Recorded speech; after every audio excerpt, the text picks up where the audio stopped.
नमो हरिहंताणं नमो सिद्धाणं नमो आर्याणं नमो उजायणं नमो लोहे सव्वसाम्नं मंगलम भगवान वीरो मंगलम गौतमो गणी मंगलम कुंद कुंदार्यो जैन धर्मोस्तु मंगलम सर्वमंगल मांगल्यम सर्वकल्याणकारकम प्रधानम सर्वधर्माणम जैनम जयतु शासनम। नमो तीर्थनायक ने नमो ओंकार नाद ने ओंकार संग्रहो जैने नमो ते कुंद कुंद ने अहो उपकार जिनवरनो कुंदनो ध्वनि दिव्यनो जिन कुंद ध्वनि आप्या अहो ते गुरु कहाननो। मंगलमय मंगल करण वीतराग विज्ञान नमो ताहि जाते भय अरहंतादि महान करि मंगल करियो महा ग्रंथ करण को काज जाते मिले समाज सब पावे निज पद राज। मोक्ष मार्ग प्रकाशक ग्रंथ का स्वाध्याय चल रहा है। मंगलाचरण कर दिया। अरहंत आदि का स्वरूप अरहंत सिद्धाचार्य उपाध्याय सर्व साधु का स्वरूप बताया। अरहंत आदि से प्रयोजन सिद्धि कैसे होती है, हमारी हमको क्या लाभ होता है, ये बात आ गई। अरहंत आदि से हमारे वीतराग विशेष ज्ञान की उपलब्धि होती है, ऐसा भी आया। अब उससे आगे कह रहे हैं कि पुण्य सामग्री जो मिली अनुकूल वीतराग था तो विशेष ज्ञान तो प्रकट हुआ, भगवान की भक्ति से मंद कषाय हुई, शांति मिली, दुख से दुख कम हुआ और दुख का अभाव भी हो जाए, ये बात तो ठीक है। पर वर्तमान में हमें अनुकूल सामग्री मिलती है कि नहीं मिलती, इस प्रश्न के उत्तर में चर्चा चल रही थी। तो क्या कह रहे हैं कि पंडित जी कह रहे हैं कि अपने स्वरूप भगवान की भक्ति का भाव विशुद्ध परिणाम है, शुभ भाव है और उससे पुण्य बंद होता है और उस पुण्य से अनुकूल सामग्री मिलती है। अब आगे ये तो एक बात हुई। अब जैसे जैन शासन के भक्त देव हो, राजा आदि भक्त को सुख की कारणभूत सामग्री का संयोग कराते हैं। देखो, जैन शासन के भक्त राजा हो, देव हो, वो जैन धर्मी कोई साधर्मी के वात्सल्य में उनको अनुकूल सामग्री उपलब्ध कराते हैं। भक्त पुरुष के पुण्य का उदय होता है। देखो क्या कह रहे हैं गुरुदेव श्री, क्या कह रहे हैं, ऐसा पुण्य बंद हो जाए और पुण्य का उदय हो तो सेठ को अनुकंपा का भाव आवे तो वह 2-5 लाख रुपए देकर दरिद्रता मिटाता है। इस प्रकार राजा सेठ आदि निमित्त बन जाते हैं। भक्तजन देव राजा सेठ आदि संयोग कराते, यह व्यवहार का कथन है। हा देव राजा सेठ आदि संयोग कराते, यह कथन व्यवहार का है। भक्त का पुण्योदय हो तो ऐसा बनाव बन जाता है। अनुकूल सामग्री मिलती है, उसे पुण्य का उदय कहते हैं। ऋषभदेव भगवान को 6 माह तक आहार नहीं मिला। उनके तो इंद्र राजा भरत आदि बहुत भक्त थे। ऋषभदेव भगवान के तो भरत राजा उनके पिताजी थे और इंद्र भी जन्म से लगाकर उनके सारे रहने की व्यवस्था इंद्र करते थे, किंतु किसी को भी वैसा विकल्प नहीं आया। किसी को ये भाव नहीं आया कि भगवान आहार के लिए घूम रहे हैं और उनका आहार दान की विधि नहीं मिल रही है तो किसी को विधि बता दें। और भगवान के पुण्य का उदय भी नहीं था। क्या कहे, असली कारण तो पुण्य का उदय होता है। अब बाहर की सामग्री मिलने में, पर उससे लाभ क्या, ये बात इसमें आगे आएगी। किंतु किसी को भी वैसा विकल्प नहीं आया और भगवान के पुण्य का उदय नहीं था। जिसके पुण्य का उदय हो उसे संयोग मिल जाते हैं और दुख की कारणभूत सामग्री स्वयं दूर हो जाती है। इस प्रकार भी इस प्रयोजन की सिद्धि श्री अरहंत आदि द्वारा होती है। परंतु टोडरमल जी का परंतु है, इस प्रयोजन से कुछ भी अपना हित नहीं होता। क्या चाहते, अनुकूल सामग्री मिलने से, पुण्य का उदय होने से आत्मा का हित नहीं होता। अपना हित मीन्स आत्मा का हित नहीं होता है, क्योंकि यह आत्मा कषाय भावों से बाह्य सामग्रियों में इष्ट अनिष्टपना मानकर स्वयं ही सुख दुख की कल्पना करता है। बाह्य सामग्री इष्ट अनिष्ट की मान्यता ये स्वयं से ही है और स्वयं ही ऐसी कल्पना करता है। कषाय के बिना बाह्य सामग्री कुछ सुख दुख की दाता नहीं है, तथा कषाय तो सर्व आकुलतामय है। जो कषाय होती है वो सर्व आकुलतामय होती है, इसलिए इंद्रिय जनित सुख की इच्छा करना और दुख से डरना यह ब्रह्म है। गुरुदेव श्री का प्रवचन। परंतु वह पुण्य प्रकृति बंधे, पाप घटे और पाप का संक्रमण हो, अथवा पुण्य प्रकृति का स्थिति रस बढ़े, तो भी उसमें अपना कुछ भी हित नहीं है। क्या गुरुदेव श्री क्या कह रहे हैं? पुण्य प्रकृति बंधती है, पाप घटता है, पाप का परिवर्तन संक्रमण होता है, पाप कमजोर पड़े, पुण्य की प्रकृति का रस बढ़े, तो भी उसमें अपना कुछ भी हित नहीं है। शरीर, पैसा, पुत्र पुत्री आदि अच्छे हों, परंतु उसमें कुछ हित नहीं है। सर्वप्रथम संयोग का ज्ञान कराया, संयोग का ज्ञान कराया, अनुकूल संयोग और प्रतिकूल संयोग। सुख परिणाम के कारण पुण्य प्रकृति आदि बंधती है, ऐसा ज्ञान कराया।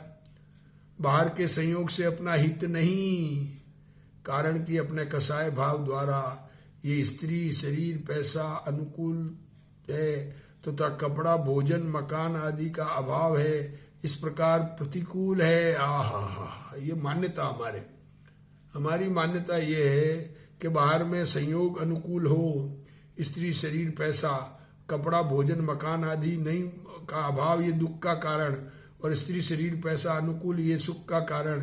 ये हमारी सुख की कल्पना। इष्ट अनिष्ट मानते हैं पदार्थों को, ये सुख दुख मानता है। अनुकूल सामग्री के मुझे ठीक है ऐसी सुख की कल्पना, और प्रतिकूल सामग्री में मुझे ठीक नहीं है ऐसे दुख की कल्पना जीव करता है। वस्तुतः तो वे दोनों कल्पनाएं दुख की कारण है। क्या कहा? ये बाहर में अनुकूलता प्रतिकूलता, इसकी जो कल्पना अंदर में होती है वो दुख का कारण है। बाहर में सामग्री अनुकूल प्रतिकूल होना वो अलग चीज है, पर ये जो अंदर में कल्पना है कि इससे मुझे सुख होगा और इससे मुझे दुख होगा, वो स्वयं वो भाव ही दुख का कारण है। पूर्व पुण्य के कारण देव गुरु शास्त्र मिले, ये भी पुण्य का उदय है, क्योंकि धर्म के सुनाने वाले हमको मिलना ये महाभाग्य से होता है। और वर्तमान शुभ राग करे वह पुण्य का पुरुषार्थ है। क्या करे? शुभ भाव करे वह पुण्य का पुरुषार्थ है। उनका आशय समझकर धर्म प्रकट करे तो उन्हें निमित्त कहा जाता है। भगवान की बात समझे, भगवान जो स्वरूप बता रहे हैं उस स्वरूप का आश्रय करे तो धर्म प्रकट हो तो उन्हें निमित्त कहा जाता है। अन्यथा अनंत बार केवली भगवान के पास गया फिर भी कोरा रह गया, केवली आगल रह गए ओ कोरो। मखमल के गद्दे सुख का कारण नहीं, तथा कांटे आदि दुख के कारण नहीं। जीव ही भ्रमवश अनिष्ट मानकर दुख की कल्पना करता है। जीवने बैठा हो, बाग बगीचे में अच्छी फुलवारी हो, आराम कुर्सी पर बैठा हो, 5-50 मित्र साथ में हो, पंखे चलते हो, श्रीखंड और पूड़ी खाता हो, तब सुख मानता है। ये उस जमाने में जब ये प्रवचन गुरुदेव सिंह ने किए उस समय की अनुकूलता। आज की अनुकूलता एसी हो, बंगला हो, एसी मकान हो, सेंट्रलाइज्ड एसी वाला, सब अपने हिसाब से गिन लेना। अंदर टीवी लगा हो, फिल्म हॉल लगा हो, सिनेमा हॉल बना हुआ हो, ये सुख मानता है। और पुण्य खत्म हो जाने पर मकान का संयोग नहीं मिलता। देखो क्या कह रहे हैं, अच्छी पंखे चलते हो श्रीकंठ बुढ़े, और पुण्य खत्म हो जाने पर सुख मानता है, और पुण्य खत्म हो जाने पर मकान का संयोग नहीं मिलता। मकान चला जाता है वही। शरीर में रोग हुआ हो, सेवा करने वाले नहीं हो, तब दुख मानता है, किंतु वह दुख का कारण नहीं है। जीव ही उस सामग्री को अनिष्ट मानकर दुख की कल्पना करता है। निज आत्मा सहज आनंद स्वरूप है, अपना आत्मा सहज आनंद स्वरूप है, उसे भूलकर पर में सुख दुख मानता है। आत्मा को भूला और पर पदार्थों में कोई अच्छा और कोई बुरा ऐसा मानकर अच्छे में सुखी, अपनी कल्पना से किसी को अच्छा मानकर सुख मानता है, और कल्पना से किसी पदार्थ को बुरा मानकर दुख मानता है। प्रतिकूलता में दुख और अनुकूलता में सुख है। इच्छा के अनुसार पदार्थ मिले वो अनुकूलता, और इच्छा के विपरीत पदार्थ मिले वो प्रतिकूलता। ऐसा मानना आकाश के फूल समान है। क्योंकि पर में सुख नहीं है। कहीं पर सुख धरा है क्या बाहर में? ये जीव कल्पना करता है, वह कल्पना आकाश में फूल समान नहीं किंतु सार्थक है। देखो क्या कह रहे, एक बात, उस प्रकार का सुख दुख मानना तो आकाश के फूल समान है, परंतु ये कल्पना अंदर में हुई ये तो वास्तविक है। क्योंकि उसमें पाप बांधता है। अनुकूलता और प्रतिकूलता की मान्यता, ये मिथ्यात्व का बहुत बड़ा पाप बंधता है। और अनुकूलता की इच्छा और प्रतिकूलता से द्वेष, ये पाप बंध का, तीव्र पाप बंध का कारण है। भरत चक्रवर्ती के समान वैभव मिले तो भी उसमें सुख नहीं। 5-50 लाख रुपए मिले पर किंतु वह बाहर की सामग्री सुख नहीं देती, और शरीर का रोग दुख नहीं देता। 106 डिग्री बुखार आए और हैजा हो जाए, परंतु वह दुखदायक नहीं है। जीव कषाय द्वारा कल्पना करके दुख को वेदता है।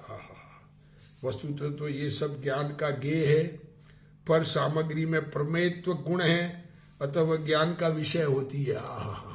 सामग्री जगत की पदार्थ, उनमें एक गुण है प्रमेयत्व, मतलब किसी न किसी ज्ञान का विषय बनना, इसलिए वो ज्ञान का विषय बनती है, परंतु सुख दुख दाता नहीं होती। बाहर की सामग्री में न तो सुख है और न उसमें से कुछ मिल सकता है। बाहर के पदार्थ हमें कुछ भी नहीं देते। हमारे अंदर में जो कल्पनाएं हैं, उस कल्पनाओं से पाप बांधता है। इस प्रकार सामग्री पर से लक्ष्य हटवाया कि बाह्य सामग्री सुख दुख दाता नहीं है। अब दूसरी बात करते हैं कि तू जो कल्पना करता है वह आकुलतामय है। ये कल्पना में आकुलता है, ये चीज चाहिए ये नहीं चाहिए, ऐसी कल्पना में आकुलता है। पुण्य का भाव हो अथवा पाप का भाव हो, देव शास्त्र गुरु के प्रति भक्ति का भाव हो, मंदिर जाने का भाव हो, मंदिर नहीं रवाना हो तब तक आकुलता होती है। टाइम मैनेज करना है, पूजा करने जाना है, ये भी आकुलता है, और पाप के भाव में भी आकुलता है। वह सब आकुलतामय भाव है। अतः इंद्रिय जनित सुख की इच्छा करना और दुख से डरना वह भ्रम है। मूढ़ लोग ऐसा मानते हैं कि शरीर अच्छा हो और श्वास निरोध करे तो धर्म होता है। पागलों की मान्यता है कि काया राखे धर्म, श्वास का निरोध करे तो धर्म होता है, ऐसा मानना। पाप के कारण से अपयश हो, पाप का उदय ऐसा आ जाए कि दुनिया में अपयश हो, दुनिया बुरा कहे, खुद ने पाप किया हो, खुद ने कुछ बुरा काम दुनिया की दृष्टि से बुरा काम किया हो या न किया हो, पर दुनिया में अपयश कर्म का उदय आएगा तो दुनिया में अपयश हो, पाप के कारण से होता है। जो पाप के कार्य करता है उसका भी अपयश नहीं होता है, और जो पाप के कार्य न करे उसके भी अपयश हो जाता है।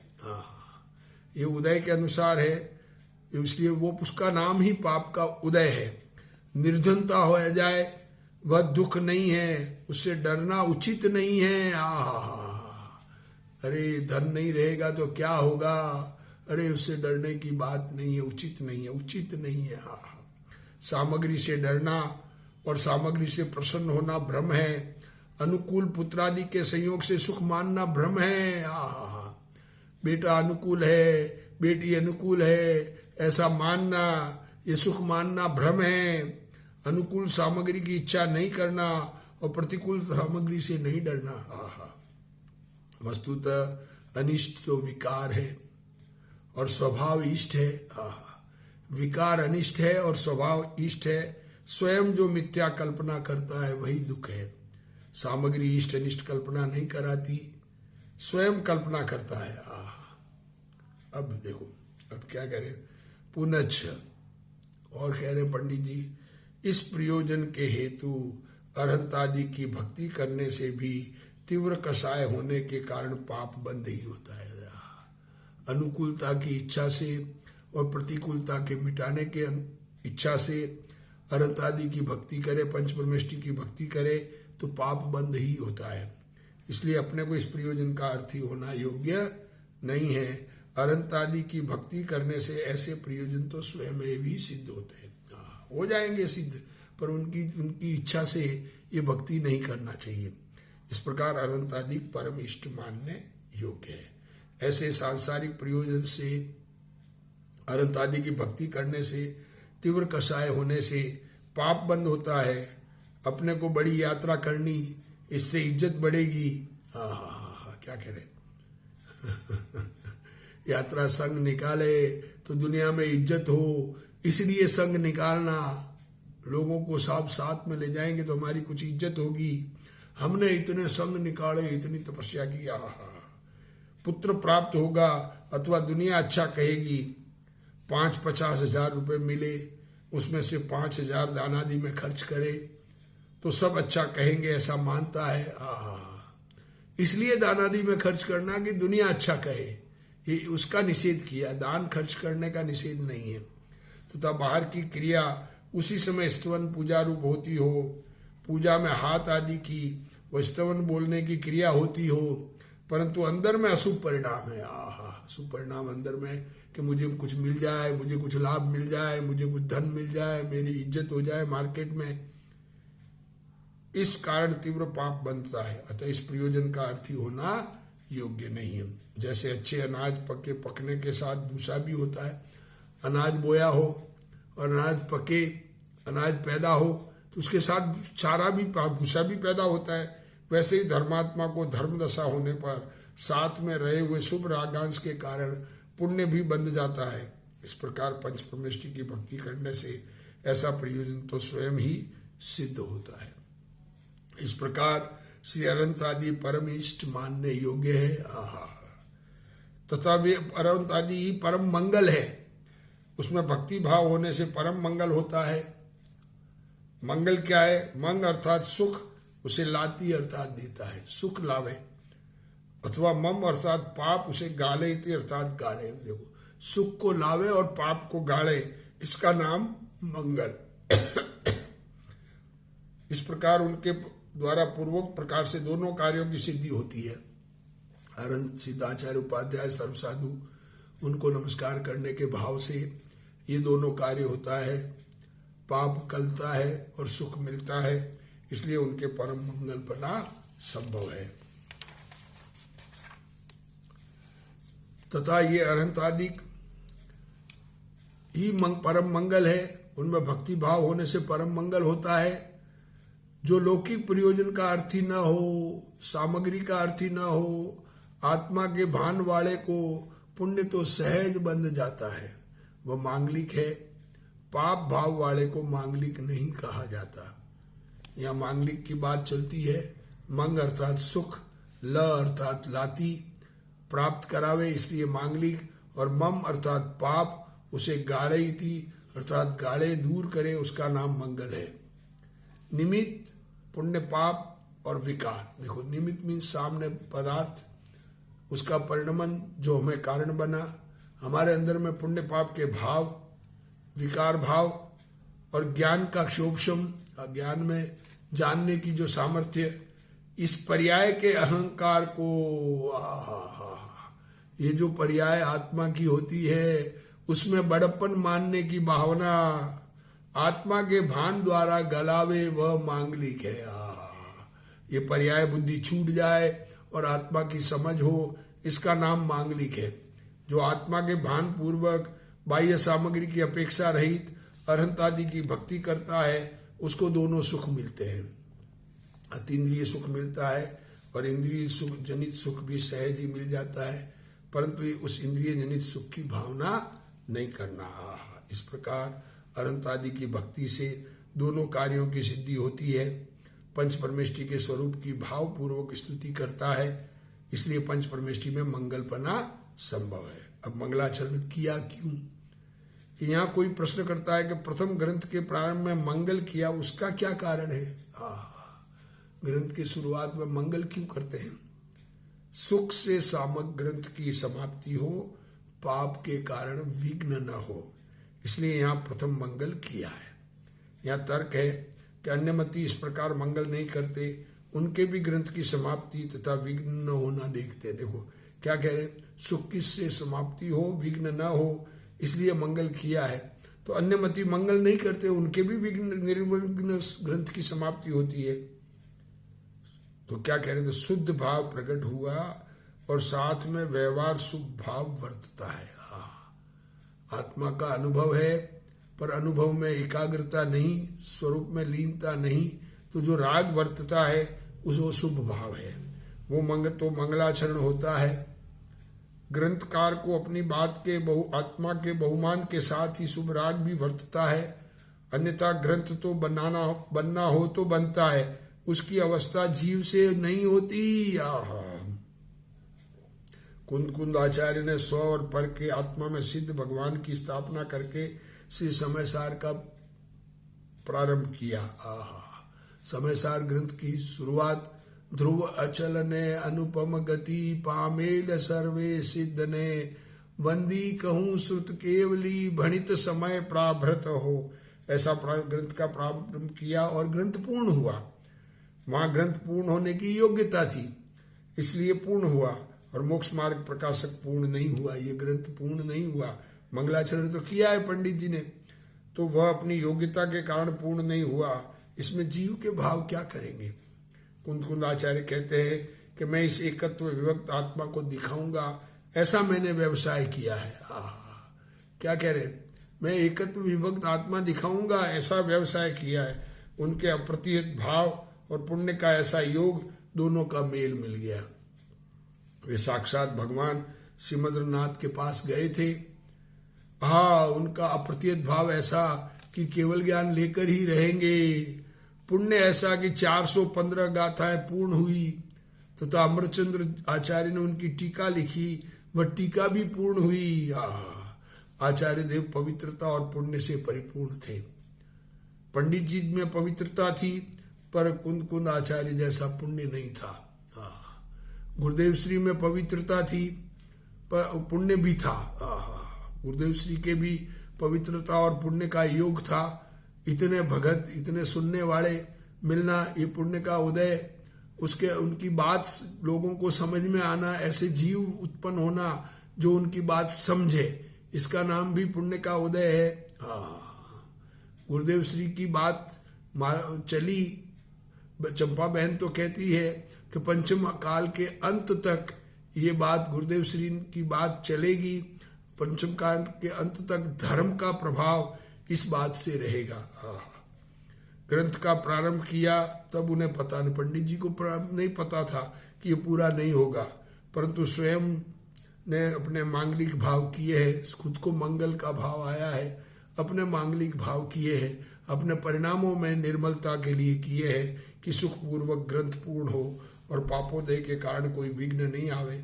इस हेतु से यह सर्वप्रथम मंगल किया है। अन्य मती तो इस प्रकार मंगल नहीं करते। क्या कह रहे, अन्य मती ऐसा मंगल नहीं करते हैं। देव 18 दोष से रहित है, देव भूख प्यास आदि से दोषों से रहित है 18 प्रकार के, और मुनि शुद्धोपयोगी होते हैं इत्यादि बातों की तो अन्य मतियों को खबर नहीं होती। अन्य मती में ये कहाँ खबर है कि देव भूख प्यास रहित, 18 रोग मरण बुढ़ापा आदि से रहित, 18 दोष उनमें नहीं होते जो संसार में विघ्न करने वाले हों, और मुनि शुद्धोपयोगी होते हैं, शुद्ध आत्मा के अनुभवी होते हैं, और वे मंगल भी नहीं करते, फिर भी अन्य मतियों के शास्त्र पूर्ण हुए हैं तथा उनके विघ्न का नाश देखने में आता है। वीतरागी की वाणी सिवाय अन्य मत के शास्त्र लिखे गए हैं, उन्हें ऊपर कहे अनुसार पंच परमेष्टि के स्वरूप का पता नहीं है। सर्वज्ञानी परमात्मा, वीतरागी परमात्मा की वाणी के अलावा अन्य मतों को इसका पता नहीं है। व्यवहार से निश्चय होना नहीं माने ऐसे आचार्य आदि संत होते हैं इत्यादि पंच परमेष्टि की, प्रतिमा की तथा देव शास्त्र गुरु की खबर उन्हें नहीं होती अन्य मतियों को। वे उनका विनय भी नहीं करते, फिर भी उनके ग्रंथ पूर्ण समाप्त हो जाते, उनमें विघ्न नहीं होता। उन्हें किसी राजा रानी की सहायता मिल जाती तो उसका कारण क्या है? विचार करें। अरहंत सिद्ध आचार्य उपाध्याय और साधु पंच परमेष्टि है, वे पद तो परम हितरूप दशा है। वीतरागी दृष्टि और आचरण पूर्वक ये पद होते हैं। शुभ शुभ विकार को हे जानकर, निमित्त को हे जानकर, आत्मा शुद्ध चैतन्य आनंद कंद है, उसकी दृष्टि करके अंतर स्थिरता की हो, ऐसे पंच परमेष्टि के स्वरूप को पहचान कर मंगल किया जाता है। पंच परमेष्टि का स्वरूप इसलिए बताया है कि पहचान कर मंगल किया जाता है, अन्यमति ऐसा मंगल नहीं करते। निमित्त और दया दानादि का शुभ राग आदरणीय। देखो, उपदेश देने वाले हमें उपदेश देंगे तब हमें समझ में आएगा, ऐसी मान्यता, समझने की योग्यता हो तो समझ में आएगा, ये नहीं माने। उपदेश देने वाले होते हैं, ये बात उससे इनकार नहीं कर रहे हैं, परंतु उपदेश देने वालों से समझ में आएगा, ये बात सत्य नहीं है। और दया दानादि का शुभ भाव आदरणीय है। ऐसे अभिप्राय वाले भी ऐसा मंगल नहीं करते, जिनको ऐसा अभिप्राय हो तो मंगल नहीं करते। आत्मा शुद्ध चिद्घन स्वरूप ही उपादेय है, पुण्य पाप और निमित्त हे है। ऐसी दृष्टि पूर्वक अन्यमति मंगल नहीं करते, फिर भी बाह्य संयोग की अनुकूलता तो पुण्य के उदय से होती है। ये मंगल नहीं करे पर बाहर में अनुकूलता रहे, इसका नाम पुण्य का उदय है। उसमें वर्तमान चतुराई का काम नहीं है। जैन किसको कहना, अन्यमति किसको कहना, दया दानादि के शुभ भाव से आत्मा में लाभ मानते हैं, वे भी अन्यमति है। अन्यमति किसको कहना? जो दया दानादि के शुभ भाव से आत्मा को लाभ मानते हैं। दया से, दान से, व्रत से, भक्ति से, पूजा से आत्मा को लाभ होता है, ये मानने वाला आत्मा का कल्याण होता है, ये मानने वाले भी अन्यमति है। जैन धर्म नहीं है। जैन अर्थात क्या? कि जैन का अर्थ है पुण्य पाप के सभी विकल्प अभाव करने योग्य है। पुण्य और पाप दोनों ही भाव नाश करने लायक है, रखने योग्य नहीं। और ज्ञाता स्वभाव की श्रद्धा ज्ञान लीनता ही करने योग्य है। ऐसा जो माने वे जैन है। इस प्रकार मंगल नहीं करते, यहाँ इस प्रकार पर वजन है। इस प्रकार मतलब ये जो पंच परमेष्टि का स्वरूप चिंतन पूर्वक नमस्कार, अपने में वीतराग विज्ञान भाव प्रकट हो, ऐसी भावना सहित नमस्कार। अरहंत और सिद्ध पूर्ण वीतराग हो गए हैं। आचार्य उपाध्याय और साधु के साधक दशा में राग होने पर भी राग का किंचित आदर नहीं है। क्या कह रहे? आचार्य उपाध्याय और मुनिराज के राग होने पर भी राग का आदर नहीं है, अतः वे जैन है। जिनको राग की रुचि है, जिनको पुण्य परिणाम रुचता है और जो उससे लाभ मानता है, वस्तुतः वह पंच परमेष्टि का आदर नहीं करता, वह सच्चा मंगल नहीं कर सकता। जिन्हें राग रुचता है उन्हें आत्मा नहीं रुचता है, जिन्हें पुण्य की रुचि है उन्हें आत्मा से अरुचि है। ऐसा गुरुदेव श्री का वचन हृदय में धारण करने योग्य है। रुचि छोड़ना, पुण्य के परिणाम तो छोड़ने की बात ही नहीं है। कोई कहे पुण्य करने का ना दे रहे हैं, पुण्य तो जो होता है वो होता है, उसकी ना नहीं है। पुण्य हम कर सकते हैं और हमारे करने से होता है, ऐसी रुचि छोड़ने की बात है। आत्मा के पूर्ण स्वभाव को उपादेय मानकर जिन्होंने पूर्ण वीतरागता प्रकट की है, वे अरहंत और सिद्ध देव है। और आंशिक वीतरागता प्रकट की है, वे आचार्य उपाध्याय और साधु गुरु है। यहाँ मंगलाचरण का शुभ भाव व्यवहार है। अब आगे निश्चय क्या है, इसकी चर्चा आगे स्वाध्याय में होगी। हे जिनवाणी भारती तो ही जपू दिन रैन, जो तेरा शरणा गए सो पावे सुख चैन। जावाणी के ज्ञान ते सूझे लोकालोक, सो वाणी मस्तक नमो सदा दे तू ढोक। जिनवाणी मात की जय।